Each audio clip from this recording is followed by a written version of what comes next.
It's like someone marching down the stairs wearing really heavy boots. And you don't want them to get to the bottom of the step, but every time they get closer, it gets louder and louder. And then right on the 24th, I could feel they've descended all the way down the stairs. They're right there. They're right in the room.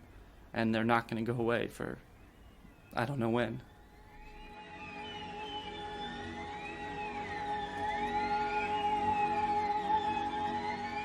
This is Voices of Ukraine, a podcast from the Harriman Institute at Columbia University about lives upended by Russia's war. I'm Masha Udentsova-Brenner, the Institute's media manager, and that was our MA candidate, Daniel Brennan. He's a student of Marko Andrejczyk's, whom you heard from in the last episode. Daniel was a Peace Corps volunteer in Ukraine from August 2019 until March 2020, when the COVID-19 pandemic cut short his service. His story is the last of this season, but we plan to be back with more episodes in the fall.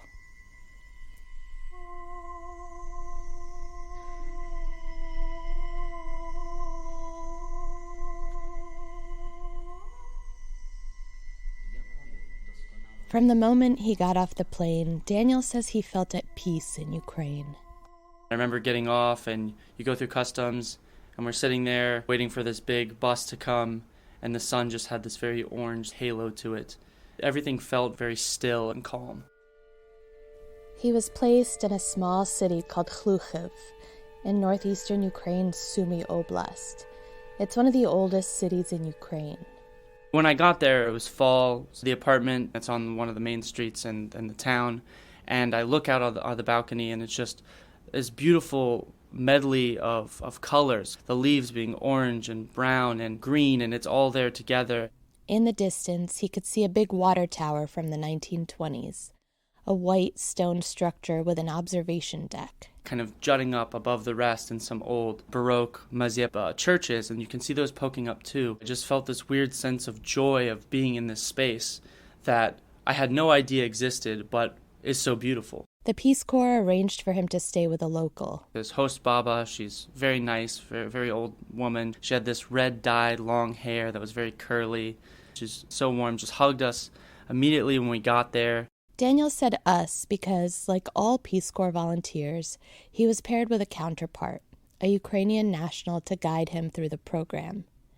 Daniel's counterpart was Svetlana. She's in her late 40s, early 50s. Her face is very full and always filled with a smile, a soft, wide smile.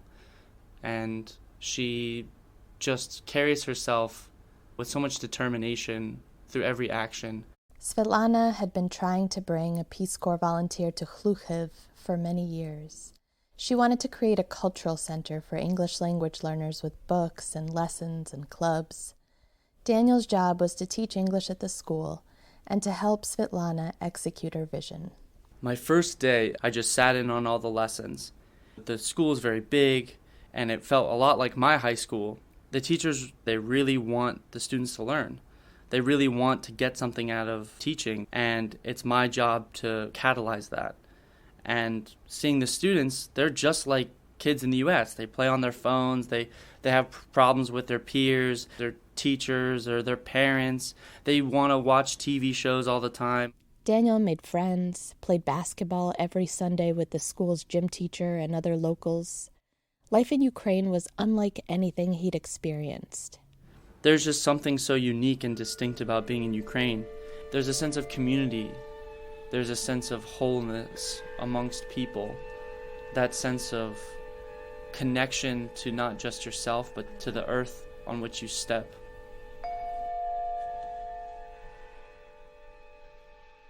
But only a few months after he got there, the pandemic happened.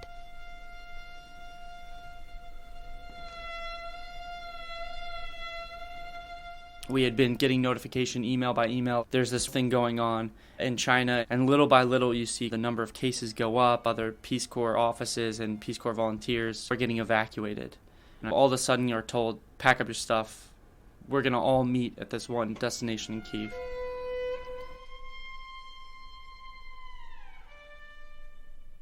Daniel had to tell Svetlana, his Peace Corps counterpart, that he was leaving. It's not something I wanted to do. I don't think anybody ever wants to let someone else down. She had worked for probably like 10 years to get me to be there, to help her do the things that she wanted to do, the vision that she had for her school, for her children, for her community. He sat her down to break the news. The beautiful thing about Ukrainians is they always have this optimism.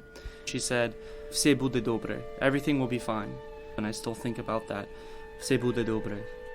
Все буде добре."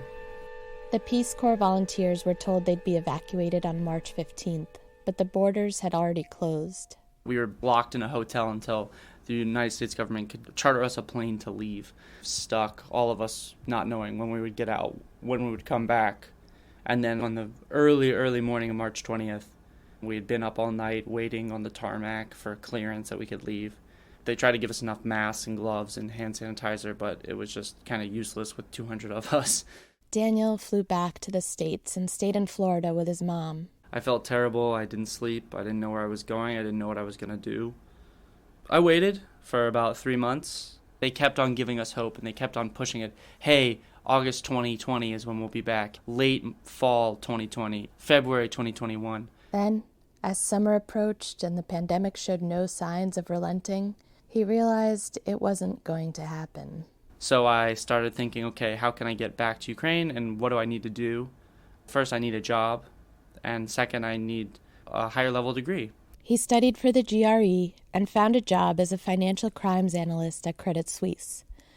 Then, in the spring of 2021, he was admitted to the Harriman Institute's master's program at Columbia University. Daniel enrolled that fall and was finally feeling good about his life again.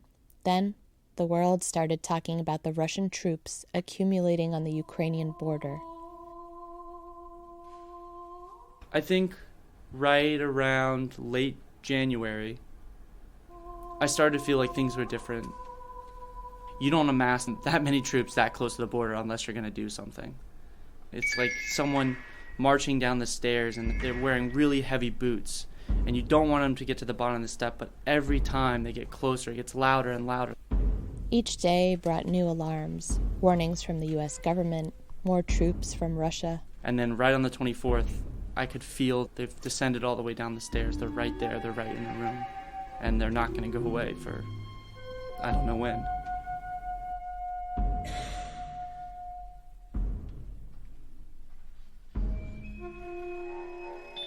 He says he stayed up for 3 days straight, following the war on Telegram in Ukrainian and Russian. And I just remember looking at that and seeing them just notification after notification after notification, explosion here, explosion here, explosion here, a loud explosion here, explosion here, explosion here, and just thinking like, oh my God, it's really happening. And this sense of dread just washes over you, that consumed me.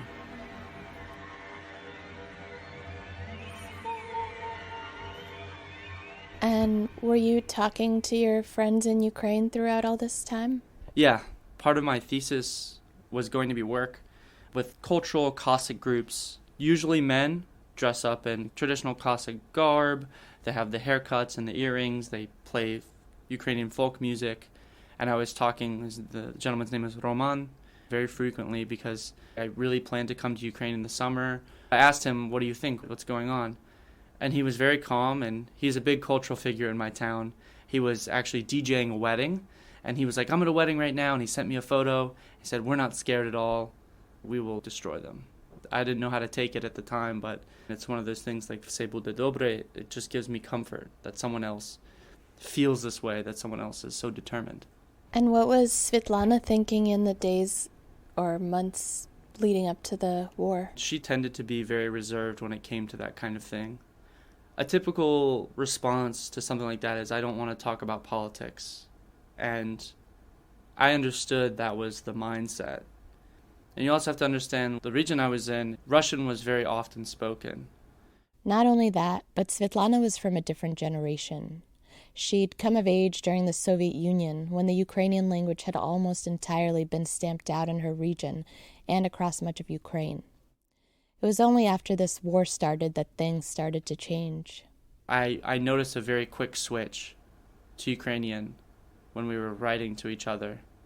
It felt like almost immediate.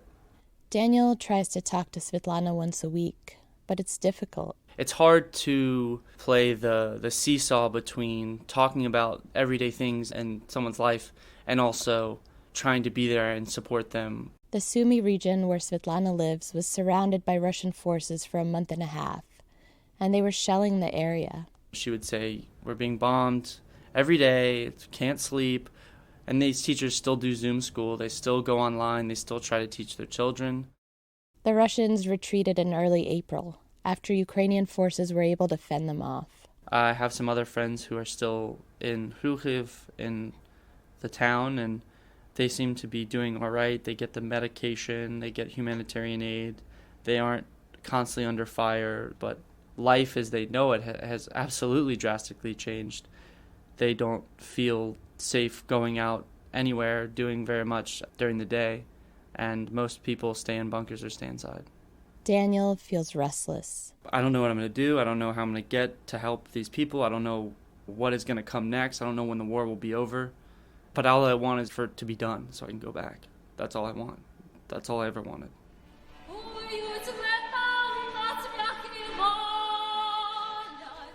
Daniel continues to stay in regular touch with his friends in Ukraine. Thankfully, they're all safe so far.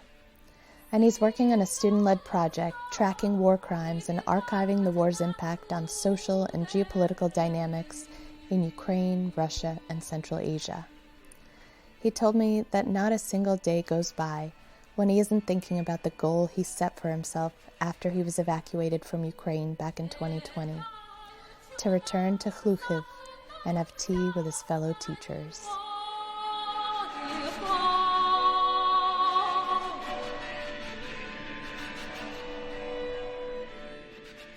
If you want to support Ukraine, please consider donating to razomforukraine.org.